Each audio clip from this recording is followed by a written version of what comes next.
Je vous coupe un instant pour vous dire de regarder ces images de ces manifestants donc, qui ont réussi à monter au-dessus de l'Arc de Triomphe. Là aussi, on se demande, Stanislas Godon, comment ils ont fait pour... Oui, parce que pour avoir déjà fait beaucoup de services sur cet Arc de Triomphe, les accès sont pas simples, ils sont sécurisés. Donc, vous me direz, ça fait plusieurs heures, d'ailleurs bientôt 8 heures, qu'ils occupent le terrain. Donc, ils ont eu le temps de forcer évidemment les accès, notamment l'accès avec les escaliers et l'ascenseur à l'intérieur de l'Arc de Triomphe. Ce que je voudrais dire, juste un petit mot avant de terminer, je crois, c'est que il faudra quand même saluer le travail de nos collègues qui sont sur le terrain,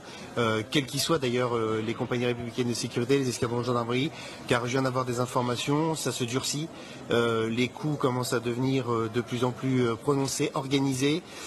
donc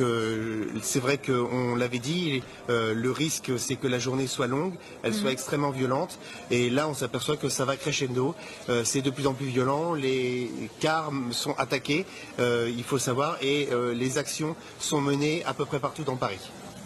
À peu près partout dans Paris, c'est-à-dire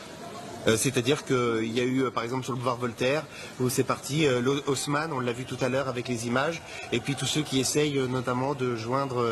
rejoindre plutôt le Palais de l'Élysée, puisque ça, ici, ça fait partie des axes symboliques et des objectifs pour ces individus.